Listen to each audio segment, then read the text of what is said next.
do professor Dr. Fernando Lestal de Castro. Ele vai falar um pouco, né, sobre a sua última obra, Capitalismo, Periferia e Subjetividade Ruins. Também é a mulher ruim. Vou me escrever um pouquinho para depois passar a palavra, né, professor. Eu sou uma pessoa negra, os pronomes eu, ela, eu. Estou usando uma blusa vinho, como todas as pessoas da extensão, um casaco cinza e uma saia marrom. Vou falar um pouquinho sobre o professor de Castro Lestal. Lestal de Castro. Estou bem nervosa. O professor Lestal, ele é um professor associado do Instituto de Psicologia da FRJ, doutor em Psicologia do Trabalho das Organizações pela Federal de Santa Catarina, PAMCT, pós-doutorado em Psicologia do Trabalho na Universidade Autônoma de Barcelona, mestre em Psicologia pela Federal de Santa Catarina e mestre em Sociologia pela Universidade na RICT, especialista em Criminologia e Existencialismo e psicólogo atuante na IPEL da Federal de Santa Catarina. Atualmente desenvolve pesquisas sobre os temas de sofrimento psíquico do trabalho e psicanálise existencial. Coordenador de projetos de extensão, um deles o clínica existencialista junto ao Departamento de Psicologia Aplicada de Instituto da FRJ e outro em clínica do trabalho. É professor permanente do programa de pós-graduação em Psicologia na linha de processos psicossociais, históricos e coletivos de psicologia da FRJ e possui uma série de publicações em criminologia, existencialismo, marxismo, trabalho e subjetividade. Prazer ouvir um pouco, tive o prazer, na verdade, da introdução sobre a sua obra, e eu estou muito animada em ouvir.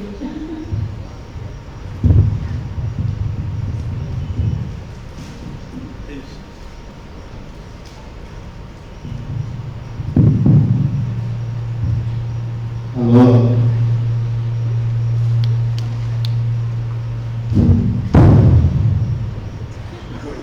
É só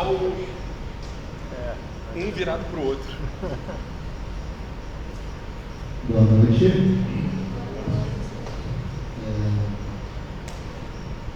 Então, queria primeiro agradecer, né, ao convite do Rodolfo de poder falar um pouco aqui para vocês esse livro, né, que eu acabo de lançar, chama Capitalismo, Periferia e Subjetividade Ruins. Então, eu vou tentar aqui, né, uma fala bastante breve, assim, mas para dar uma ideia, né, a vocês sobre o conteúdo, né, ou a problemática, assim, né, que agora eu trato.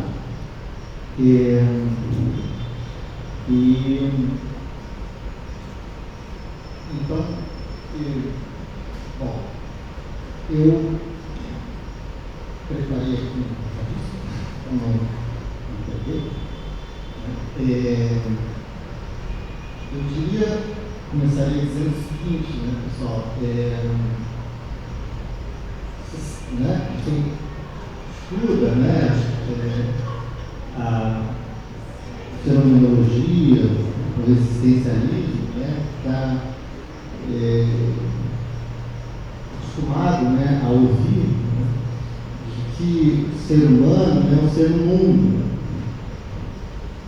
e que, portanto, pensar a existência, né, humana é sempre pensá-la em situação.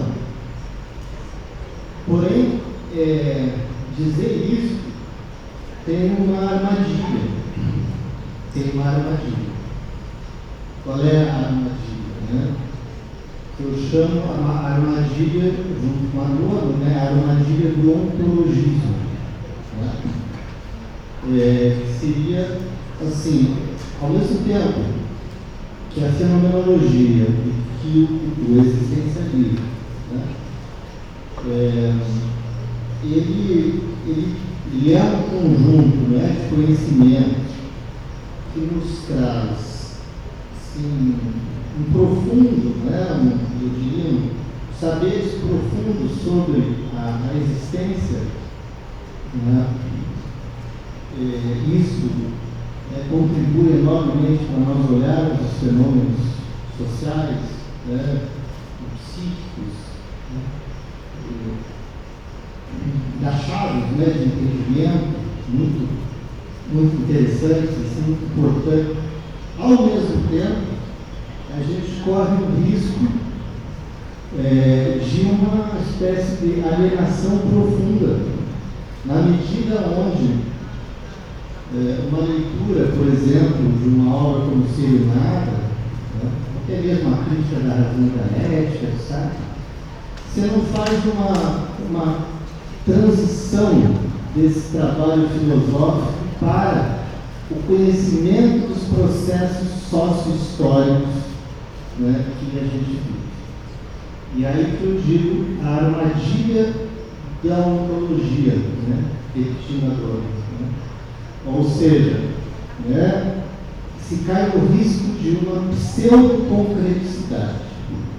Dizer que o homem é um ser em situação, que o ser humano é um ser em situação, que esse ser humano não tem gênero, não tem cor, não tem raça, não tem classe, não tem concreticidade genuína. Tá?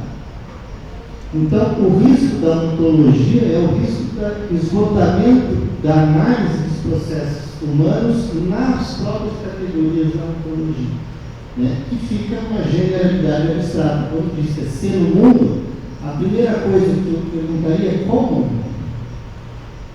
Né? Qual é o mundo? E ao mesmo tempo, que tipo de ser humano se forma e se constitui nesse mundo? Daí, né, a minha preocupação nesse livro, né? Outros também, eu diria, mas a minha preocupação é perseguir, né, o fio da constituição do que a gente pode dizer o sistema de mundo periférico brasileiro. O sistema de mundo periférico brasileiro. E as formas de subjetividade que emergem nessa forma histórica e social do mundo. E aí, a primeiro ponto, né, que eu destacaria, que eu começaria, é por Marx. Né? A crítica da economia política de Marx é um ponto, a meu ver, incontornável, para que a gente olhe o mundo de um ponto de vista, como o próprio Marx sustenta, como uma totalidade concreta e não como uma totalidade abstrata.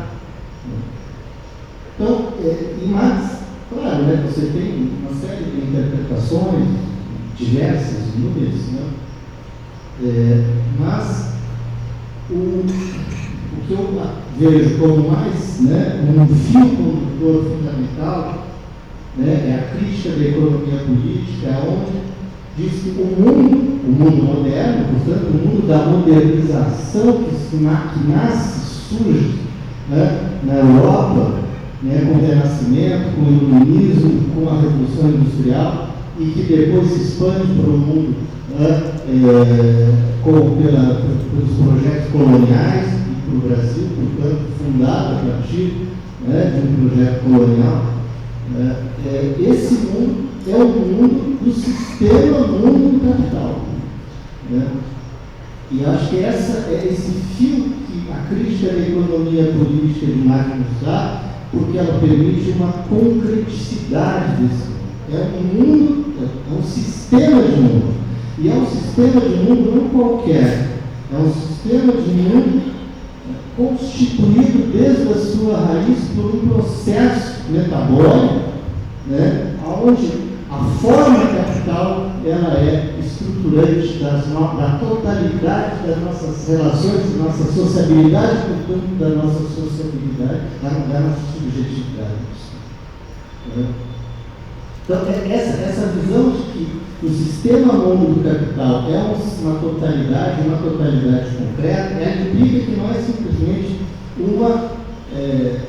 ponto de vista econômico, é um ponto de vista da totalidade da nossa sociabilidade, implica nossas relações familiares, implica nossas relações com a educação, implica nossa relação com o tempo, né?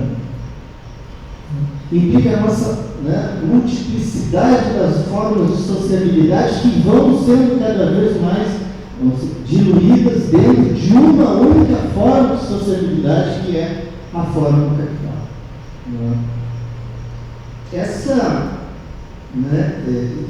é central, isso é central, assim, nesse sistema, onde a materialidade então, do mundo, a constituição das condições materiais, das relações sociais e materiais desse mundo, ela implica, primeiro, uma forma que o Marx desenvolve na crítica da economia política, no capital, onde sendo dinheiro dele, que gera ele, mercadoria, que gera dele dinheiro, mais dinheiro. Isso parece uma coisa abstrata, ou no mínimo uma generalidade, mas as pessoas personificam o dinheiro. E elas personificam o dinheiro para transformar o seu tempo de existência em tempo do dinheiro. E transformar esse tempo de existência em tempo do dinheiro para poder consumir mercadorias. Então, essa fórmula geral, ela é uma fórmula que alcança tanto uma forma de objetividade que o mundo vai ganhando, como uma forma de subjetividade que as pessoas vão se estruturando na sua realização como pessoas nesse mundo. Então, o dinheiro está no início e está no fim desse sistema de mundo. O dinheiro personifica em pessoas, e ao mesmo tempo se objetifica nas estruturas, nas instituições, inclusive nas universidades. Ao mesmo tempo, essa forma de mundo, esse sistema de mundo, ele não existiria sem o desenvolvimento tecnológico, sem o autodesenvolvimento tecnológico. Então, a ciência e a tecnologia, elas são subsidiárias desse sistema de mundo da mercadoria e do dinheiro, e é onde as pessoas passam a ser também subsidiárias desse sistema de mundo. A tecnologia, portanto, ela não é neutra, ela está a serviço da produtividade e da reprodução metabólica dessa forma de mundo, que é o mundo da mercadoria e do dinheiro, e que é o mundo das pessoas como sujeito do dinheiro, ou como sujeitadas do dinheiro, e sujeitos da mercadoria e sujeitadas à mercadoria. Portanto, uma conclusão fundamental, assim, que eu diria, no início, esse mundo como um sistema de mundo do capital, como é desenvolvido na crítica da economia política, é uma objetividade que a gente chama de fetichista.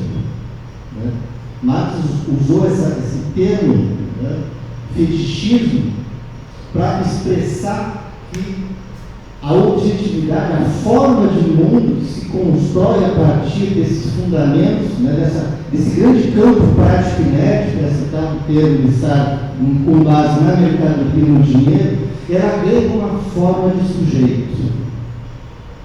Não é uma pura materialidade como essa cadeira, não é uma pura utensiliedade, não tem simplesmente valores úteis às necessidades humanas. Ela é uma materialidade que está muito além disso. Ela é uma materialidade que nos consome, que nos atravessa e, como diz Lukács, na história da consciência, na história da consciência de classe, penetra em nós no mais profundo da nossa alma. Então, esse mundo, como um mundo fetichista, é um mundo que tem a forma de quase um automatismo de um sujeito. E os sujeitos concretos viram submetidos, ou seja, objetos desse mundo. Daí ocorre nesse tipo de mundo, que é o sistema de mundo do capital, uma inversão. O que é objeto vira sujeito e o que é sujeito vira objeto. Isso é uma, né, vamos dizer assim, uma síntese, né, muito breve, claro, mas é uma síntese do que o Marx chama do mundo como um sistema mundo do capital, como uma totalidade concreta que alcança, né, e hoje mais do que nunca pela globalização, pelo mercado financeiro global, pelo comércio global, enfim, pelos meios de comunicação globais, o conjunto do planeta. Portanto, a liberdade, um conceito, né, caro, né, dentro do existencialismo, da fenomenologia, ela tem que ser compreendida imersa dentro desse mundo. Portanto, a contingência da existência, a contingência de uma existência que, né, do ponto de vista ontológico, né, ela desde a sua raiz, ela, né, pode escolher os seus próprios porquês e paraquês existir. No mundo desse mundo, ela é totalmente atravessada por esse automatismo. E a liberdade vai se tornando, portanto, né, a liberdade, a contingência das nossas escolhas vão se tornando cada vez mais, vão ser cada vez mais engolidas por um processo de abstração real da nossa existência, né, e, portanto, enquadradas dentro de uma unidimensionalidade de sentido, que é a unidimensionalidade do que é valor econômico que precisa se valorizar como dinheiro e mercadoria para a gente ter lugar de existência nesse mundo, ou para a gente ser chutado para fora do mundo cada vez mais que ele, né, se desenvolve, e principalmente na periferia. Então, a partir desse quadro geral, é que eu busco, portanto, né, perseguir a seguinte questão, né? Como que esse sistema de mundo, esse processo metabólico de construção de um mundo onde o mundo vira sujeito e os sujeitos viram objeto, como é que ele acontece a partir da periferia? Como é que ele acontece a partir de periferia aqui, gente, não é um puro, né, adjetivo, né? Ou não é puramente uma consciência de que a gente é vira-lata ou coisas do tipo. Periferia no sentido de que esse sistema de mundo ele estrutura uma relação territorial que tem territórios que são centro de acumulação de capital e são territórios que são satélites. E o Brasil é um desses satélites por sua raiz colonial, né? Então, a estrutura de mundo do capital, ela é compreendida e só pode ser compreendida a partir dessa cisão territorial entre centro e periferia, né? E aí, entrando mais um pouco na ideia de que o sistema mundo periférico, portanto, brasileiro, ele não tem como ele ser entendido, né, a sua história, a sua constituição histórica, sem o passado colonial escravista, né? O Brasil, particularmente, né, ele foi o país que o sistema colonial durou mais tempo. De todos os sistemas coloniais modernos do Brasil, o sistema colonial brasileiro foi o que durou mais tempo. Além dele durar mais tempo, o sistema escravista, o modo de produção escravista brasileiro foi também o que durou mais tempo. Moderno, né? E além do mais, o sistema, o modo de produção escravista colonial brasileiro foi o que mais, né, utilizou da mão de obra escravizada para a produção do seu próprio mundo. Então, o Brasil é, infelizmente, né, o país onde o sistema colonial escravista, ele não tem como nós compreender a nossa situação atual Não tem como compreender o mundo, o sistema mundo do capital que aqui se produz a partir, né, do final do século XIX até hoje, sem, né, compreender como é que esse sistema escravista que durou tanto tempo, que usou tanta mão de obra escravizada e que né, perpetuou desde as suas raízes esse fundamento. Não tem como entender nós, né, o sentido nosso hoje sem partir dessa base. Um dos primeiros a fazer isso, né, entre os intelectuais, pesquisadores brasileiros, foi o Caetano Júnior. Né? Foi o Caetano Júnior. Né? O Estado policial é elemento constitutivo, né, da estrutura do mundo. Né?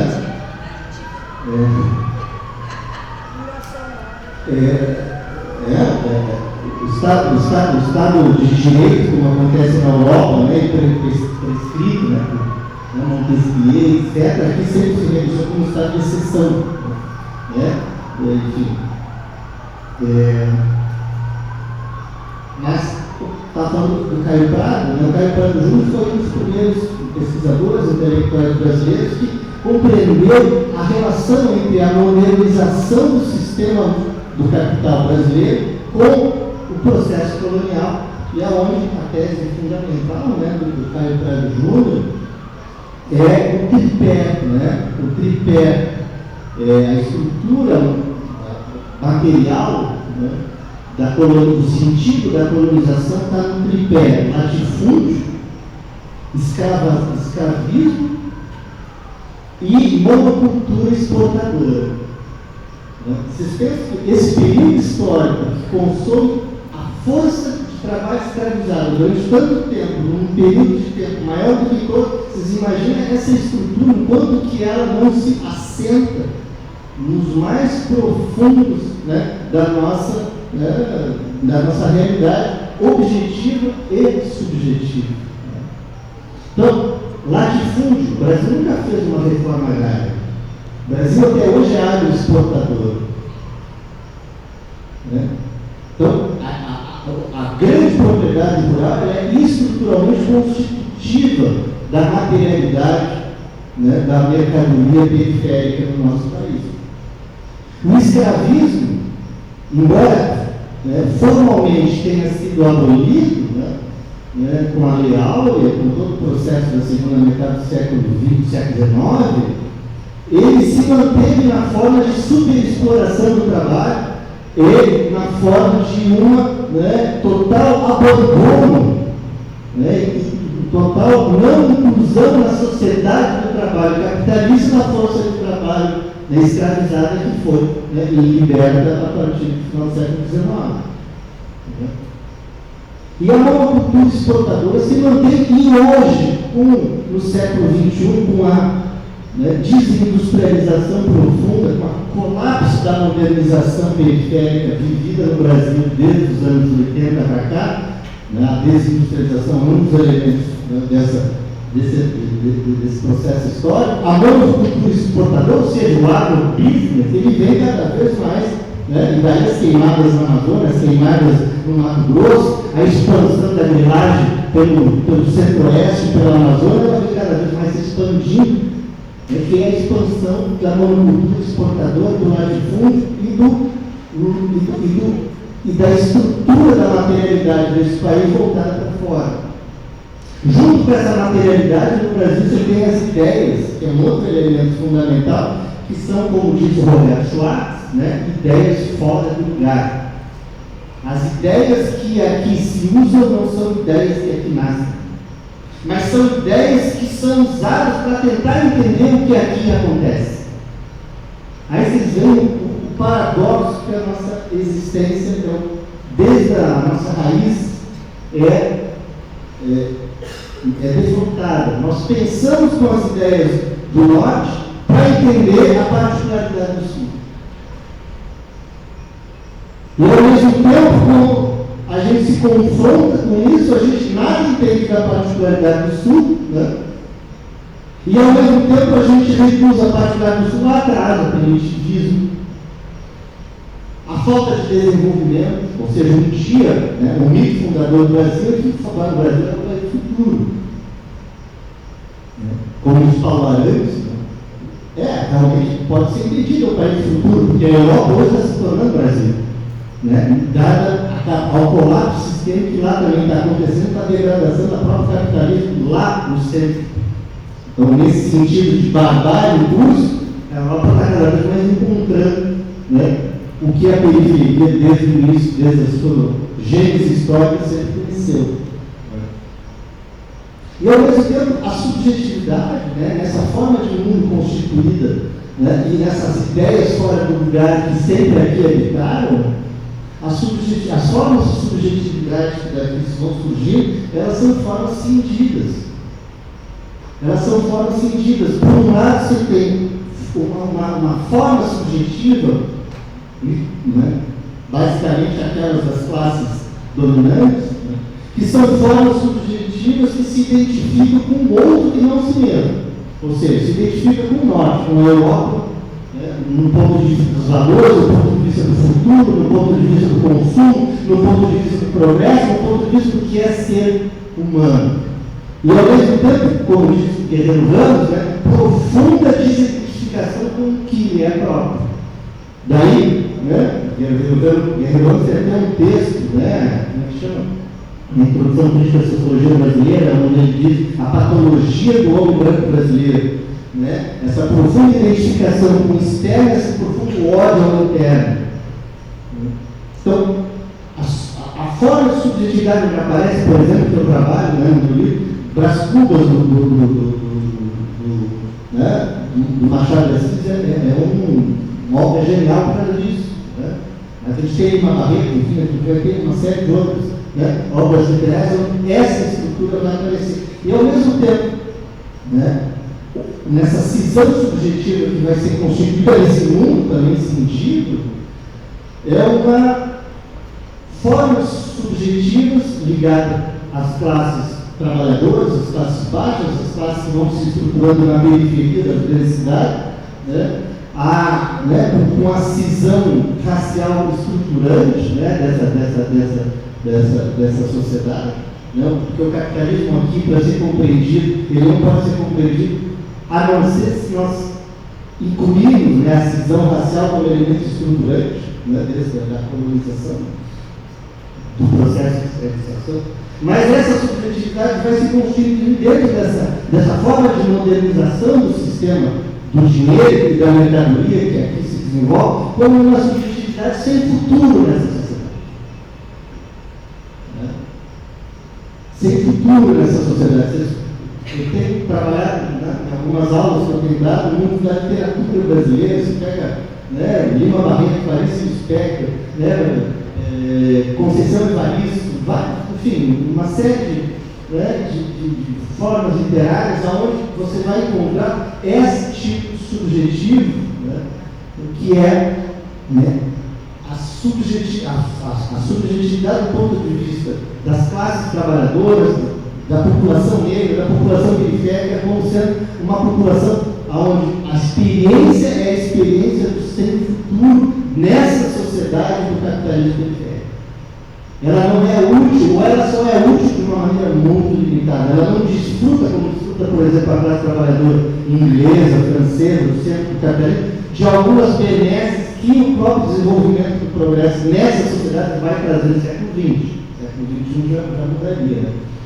Portanto, a cisão subjetiva entre aqueles que são incluídos e, portanto, de maneira subjetivamente vive o sistema como um sistema onde a identificação é com o outro e o ódio, portanto, do interno. E daí a ascensão da extrema-direita hoje é bastante compreensiva na medida que colapsa o próprio sistema social, né, onde esse ódio embutido desde a raiz colonial agora aparece sem nenhuma máscara. Né? Eu chamo isso de consciência nua.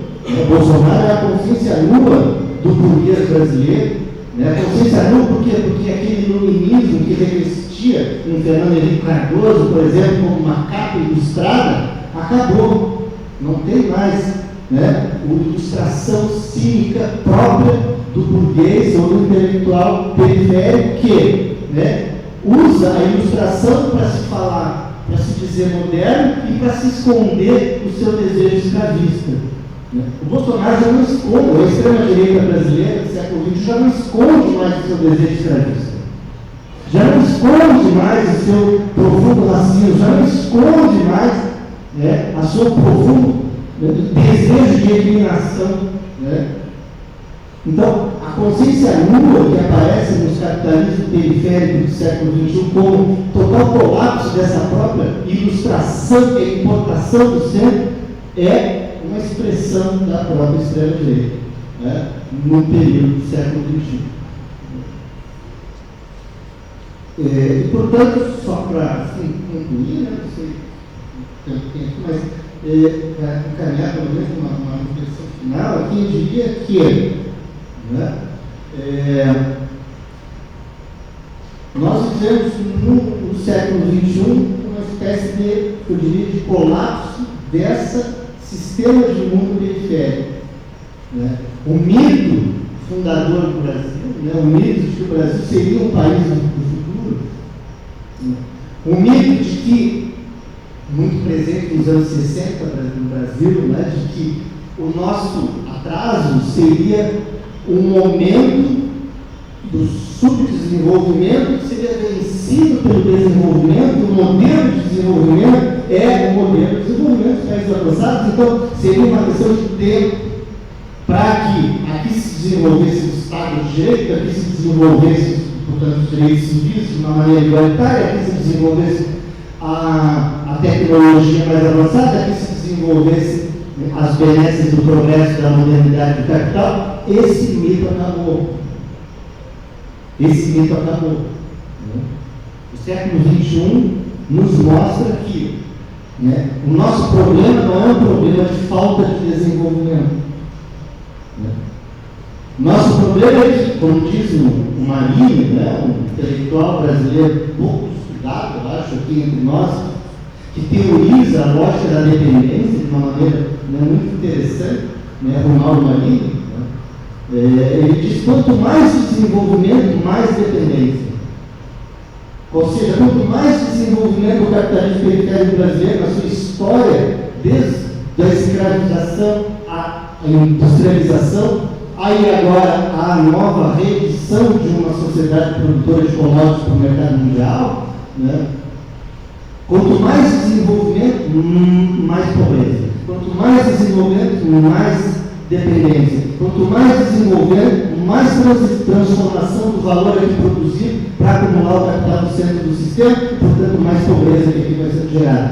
Portanto, o problema não é falta de desenvolvimento, o problema é a própria estrutura do capitalismo periférico, que é subsidiário do capitalismo central. Então, o problema é o próprio sistema mundo do capital, que está entrando cada vez mais, né, em colapso e está vazando água por tudo, e esse vazarado implica cada vez mais um processo de barbárie em curso. Uma barbárie que a gente conhece desde a nossa raiz escravista, mas que ela vai hoje se tornando cada vez mais explícita no que tange essa impossibilidade de pensar que nossa solução seria a falta de desenvolvimento, portanto, imitar o desenvolvimento do centro como a possibilidade de futuro.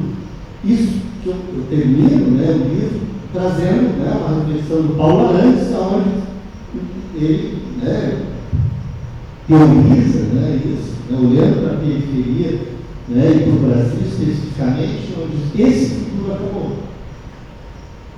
Esse futuro acabou. E acho que esse futuro acabou, ele é ao mesmo tempo um grande problema. É um grande problema porque socialmente, né, essa possibilidade do país se desenvolver nos modelos capitalistas para ter, né, vamos dizer assim, uma possibilidade de ser alguma coisa, né, sei lá, né, grandiosa, isso aí já ninguém mais acredita. Os intelectuais de direita não acreditam. Os economistas de direita não acreditam. Só que acredita, eu acho que é o Lula, no PT que está no governo, que acha que não é possível. Eu acho que nem eles acreditam. Né? Porque a degradação das possibilidades civilizatórias nesse sistema de mundo capital chegou a tal grau de desenvolvimento, onde o processo de barbárie só faz com que a política vire uma gestão da própria barbárie. Como diz meu amigo Marildo, né? Gestão da própria barbárie. Né? Os governos petistas foram uma gestão mais ou menos exitosa da barbárie, conseguiu conter o avanço. O sistema-direito é o pé no acelerador da barbárie, mas é gestão. Não é uma política que almeja uma contemporaneidade que seja outra, que não esse presente que se estende cada vez mais, né, como forma de aprofundamento dos seus próprios problemas. Então, a política vira gestão. Gestão do caos, gestão da barbárie, gestão das urgências, gestão das urgências ambientais, gestão do caos econômico, gestão, né, da violência social, ela vira gestão, ou seja, pura tentativa de contenção de um mal cada vez mais, né, forte. Ao mesmo tempo, a economia ela vai se tornando, no sistema mundo periférico, cada vez mais uma economia do saque. Saque pelas grandes, né, capital, do latifúndio agroexportador, que é uma economia do saque, né, avança pela grilagem, transforma, né, a vida em grandes extensões de soja ou pasto para exportar carne para o mundo, né? E ao mesmo tempo a economia do saque naqueles territórios onde o capitalismo brasileiro, mundial, já não tem mais nenhum interesse de produzir alguma coisa. Isso a gente encontra nas periferias do Rio de Janeiro, da Bahia, né? Nas zonas ocupadas por milícia, por narcotráfico. Vocês peguem, por exemplo, sei lá, Baixada Fluminense ou São Gonçalo, que eram zonas na década de 70 altamente industriais, portanto, uma cultura proletária, que se transformaram em zonas de ocupação de economia do saque. Essa forma de, né, transformação de uma economia capitalista em economia de saque era um outro exemplo dessa profunda barbarização de uma sociedade onde o futuro como progresso dentro desse sistema mundo capital não existe mais. E aí isso alcança as nossas existências. E aqui eu fecho, alcança as nossas existências, alcança a singularidade dos nossos projetos. Né? Que escolhas que nós podemos fazer? Que, né, campo de possibilidades a gente precisa inventar para criar fissuras nessa barbárie em curso e construir outras possibilidades de existência e de mundo. Né? Falei aqui, comecei falando aqui do Marx, né? Mas tem certas leituras que engessaram a compreensão das próprias possibilidades de transformação, porque as leituras que vieram, né, tradicionalmente do marxismo trouxeram que a grande, né, emancipação viria por uma classe trabalhadora que tomaria consciência de si mesma se a classe trabalhadora era masculina, branca e europeia, ou com um modelo europeu. Quer dizer, isso fracassou totalmente. Então, quais as possibilidades emancipatórias que a gente tem hoje? Onde é que a gente está construindo essas possibilidades? Porque acreditar nesse sistema de mundo que está nos engolindo cada vez mais para a barbárie, nos dá cada vez mais a impotência de existir numa sociedade sem futuro. Então, eu acho que isso é o grande problema, talvez, da nossa existência nesse momento. E é isso um pouco que eu busco, né, tratar e trabalhar nesse livro. Obrigado por isso.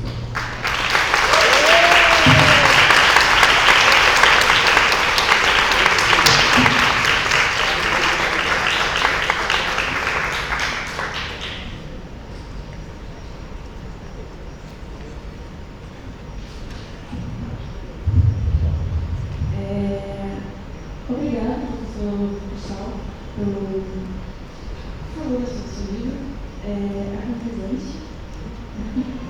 E devido ao tempo e também pela sessão de tempo, né, do livro do professor, e autógrafos também, teremos debate.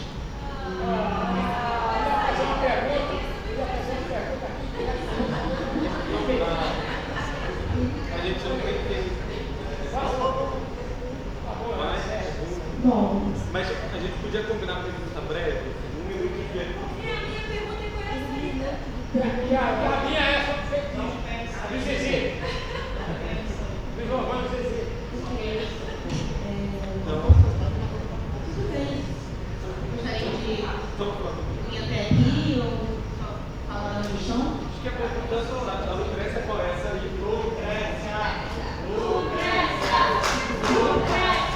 Ela já fez a pergunta, qual é a saída?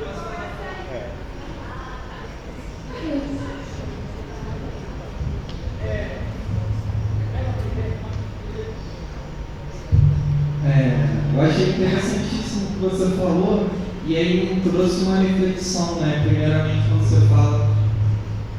quando você fala da questão da gente se espelhar no capitalismo central, né? E aí quando a gente olha a realidade do Brasil, o Brasil é muito mais agrário, né? E aí a gente não olha tanto para o campo, como você falou da reforma agrária, né? Tem hoje em dia movimentos buscando a reforma agrária, né? E aí onde se espelhar, né? Já que no capitalismo com certeza não deu certo, muito menos nessas centrais, né? Quais são os países que são modelos como o Brasil, que eram pobres como o Brasil e prosperaram também, né? Aí eu acho que ficou essa reflexão na minha mente. A minha pergunta é o seguinte: fazer uma pergunta muito rápida, não falar muito, porque senão você não fala. Eu vou fazer a pergunta rápida, senão você não fala. Só tá rápido, não rápido não. Professor, você foi brilhante. Até que enfim eu encontrei aqui, vai estar conversando também, começa um pouco mais. Palavra despassadamente, mas palavras, tá? As histórias, palavras. Você foi excelente, obrigado. Sou marxista, convicto, granciano, Foucaultiano, tudo que não presta eu sou, né? Lacaniano. É o seguinte, eu queria saber do senhor, porque aqui eu tenho umas perguntas, muita coisa, não vai dar para a palavra do Zizi, do Giovanni Zizi. Ele diz o fetiche como estrutura. Ele diz o seguinte, eu vou trabalhar a pergunta do senhor, tá? Zizi afirma que o fetiche, os fetiches, engloba todos os indivíduos inseridos na sociedade que representa determinadas ideologias, hierarquias raciais, políticas e religiosas. Aí vou para o Marx. Marx nos diz que o fetiche, o capital é tão inteligente que ele usa o sagrado. Certo? O Zidane fala o religioso, mas ele queria falar o sagrado. Religioso é qualquer religião, o sagrado já toca na alma, na metafísica, na etimologia do pensar. Então, essa é a minha pergunta que eu faço ao senhor. Esse fetiche que foi ao sagrado, fez seu trabalho sagrado, religioso, né, gosta, o interesse da alma, de salvar a alma, para salvar uma alma, mas uma alma trabalhando pelo capital, certo? Eu pergunto ao senhor agora, esse capital não está por trás de uma cultura do espetáculo do Deleuze francês também? Agora, no pós-moderno? Sim, a cultura do espetáculo do francês, que ele nos diz que essa cultura do espetáculo voltava pelo pós-moderno do pensadores lá da Alemanha, né, do Frankfurt, das Lagos e outros mais, essa cultura não está inserida dentro desse capital agora montado pelo neoliberalismo. Essa é a minha pergunta. Porque você já notaram uma coisa lá Globo? Não. Minha linha de teatro ali, da União, está conversando. Vocês vê se a Globo não modificou toda a sua postura de trabalho, quando você falar aqui do agora, eu lembro bem, a sua postura de trabalho, de comunicação, de novela? Vocês, uma novela, eu também não gosto de novela, não é para você gostar de novela, para estudar como é o comportamento da novela. Do feitiço, quando apresenta a novela, é apresentada um artista da novela, pega uma televisão, entra num carro, tem um cigarro, tem aquele programa agora também que é do perfume, né? Esqueci até o nome também, do perfume muito caro também, é perfume, é carro, é televisão. Só mais televisão agora também, né? Casa Bahia, só um programa da Casa Bahia, passa como a atriz falando, a atriz, o personagem, o ator. Esse raio da Casa Bahia, ou que raio, por me satisfaz. Isso aí é fetiche econômico e vai ao sagrado também. Essa é a minha pergunta, professor. Fala um pouquinho aí, professor. A Lucas perguntou qual é a saída. Ontem nós estávamos num debate, eu organizo um curso de teoria crítica, né? Aliás, todos são convidados a participar, é gratuito, é online e depois posso passar para o Rodolfo manda para todos, assim que a gente vai registrando, né, as participações, mas ontem a gente teve um debate, e esse ano a gente está discutindo a obra do Marcuse, né? O Homem Unidimensional, que está fazendo 60 anos da sua publicação, foi em 1964, e a gente está querendo discutir a atualidade disso hoje, né? É basicamente isso, e tivemos dois convidados ontem, um deles foi o Thiago, né? Carnichel, um amigo da Universidade de Minas, e aonde ele disse justamente isso, se pergunta para ele, depois que ele fala, e aí, qual é a saída? Aí ele fala, não sei. Mas não é uma coisa simples, né? Porque assim, todo mundo que disser a saída para vocês estão mentindo para vocês. Estão mentindo. Estão querendo embutir um modelo, né, que no final das contas vai ser mais uma reprodução dessa alienação geral que a gente vive. Por quê? Porque a saída só existe na medida que a gente constrói sujeitos históricos capazes de criar essas saídas. E se não tem sujeitos históricos, ou seja, grupos coletivos que inventam um outro futuro, não há saída. Não tem saída, a saída não vai vir do papel. O papel tem boas ideias, às vezes, né? Mas essas ideias mediam a prática e a prática precisa inventar saídas. E hoje o que a gente menos, né, tem, justamente porque nós, né, falimos assim, as saídas inventadas no século XX, né, com o socialismo, né, que se criou como uma alternativa ao capitalismo, o século faliu, né?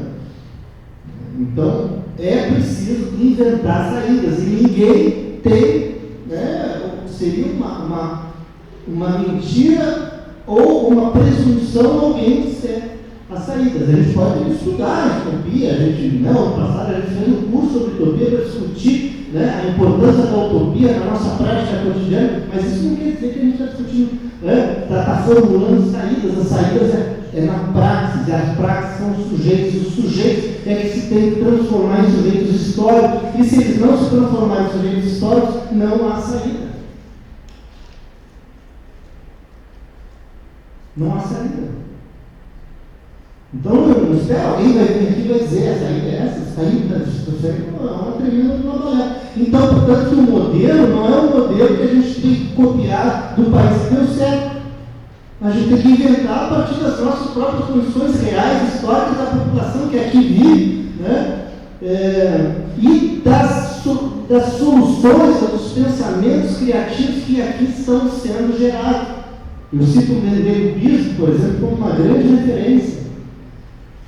Né? Nego Bispo, por exemplo, dizia uma coisa, né, uma das entrevistas que ele dá: não quero escola pública na minha comunidade, não quero escola privada na minha comunidade. Aí já a esquerda já fica toda louca, porque daí não quer escola pública, então vai querer. Não, eu quero escola própria. O cara está pensando em outras categorias.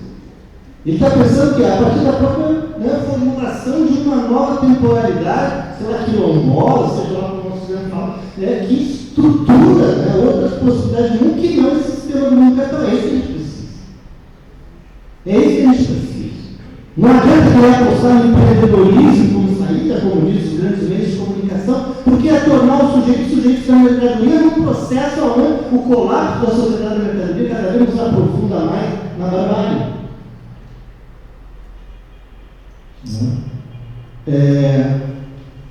A outra questão, o fetiche, né? A sociedade do espetáculo, né, do Villebor escreve uma obra chamada Sociedade do Espetáculo, em 1967, né? E ele está em profunda conexão, né, com as ideias do Adorno, com as ideias da escola de Frankfurt, né, com situacionistas que surgem nos décadas de 60 na França, mas eu gosto muito da ideia da sociedade do espetáculo, que surge como uma renovação. Ele está em 1967 e ele está vendo o que significa para uma sociedade fundada na mercadoria as comunicações e a estrutura de marketing, de uma propaganda numa era de comunicação global. E isso que ele está pensando, tinha televisão e rádio. Agora você imagina hoje a sociedade do espetáculo numa era de internet e rede social. Todos nós viramos, né, é aquilo, né? Você tem o direito de ser famoso 15 minutos na sua vida. Então, o ato, né, isso é extremamente potente para criticar a miséria que está se tornando a sociabilidade mediada pelas redes sociais. Claro que é coisa boa, mas isso não é o geral. A cultura geral do sistema do capital mediado pelas redes sociais é a cultura do espetáculo. E o espetáculo é o efêmero. O efêmero é o que é espetaculoso. O espetaculoso é o que acaba logo ali para outro espetaculoso e cada vez mais. Então, aquele que chama mais atenção, aquele que é mais, né, causador de pressão, aquele vai ser mais seguido. Aquele vai ter mais seguidor, daqui a pouco vai vir outro, que vai falar mais barbaridades ainda e vai ser mais seguido ainda. Então, se você. E o espetáculo é a imagem, e a imagem é a aparência, e a aparência sem conteúdo, e a existência pura, né, puramente, né, efêmera de uma sociedade onde o ser humano não vale mais nada, né, dada a sua complexidade tecnológica que vem consumindo a nossa existência, né, como sociedade do espetáculo, que é a sociedade da mercadoria altamente avançada.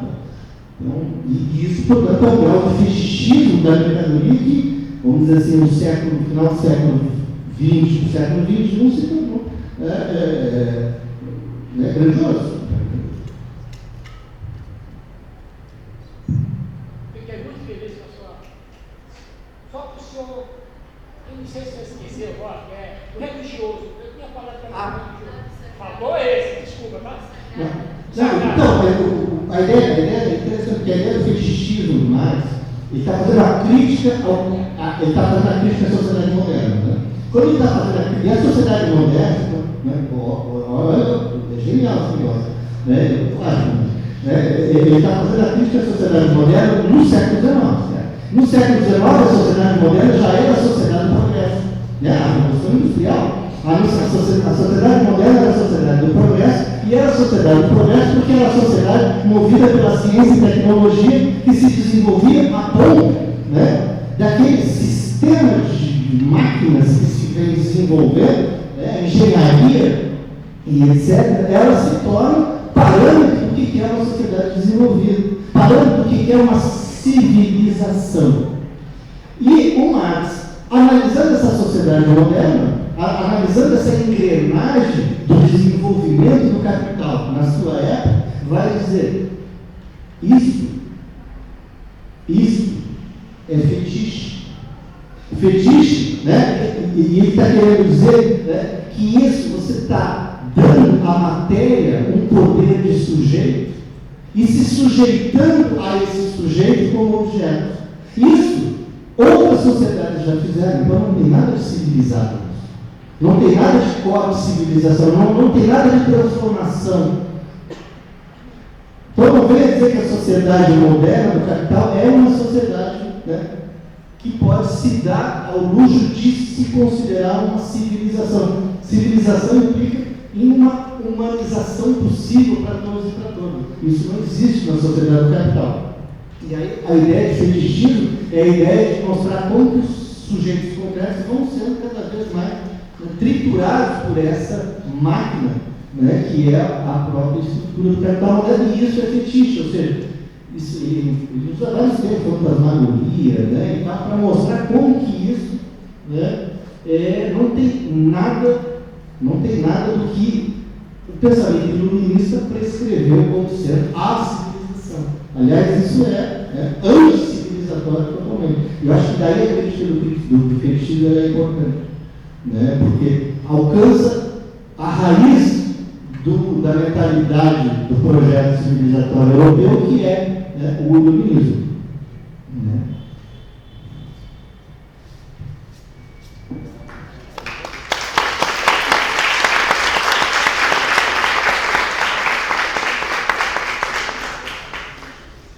Agradeço mais uma vez, e acho que agora é a sessão, né, de fazer. A gente, só por conta do horário, a gente pensou o seguinte: o professor Fernando Gastal está lançando o livro, ele trouxe alguns livros, então quem tiver interesse tem aqui na frente, e aí pode autografar, e a gente faz uns 10, 15 minutos de intervalo e autógrafo, e continua com a Luana Guimarães, que já está aqui. Aí a Luana é a nossa última palestrante do dia, vai falar sobre Simone de Beauvoir na clínica.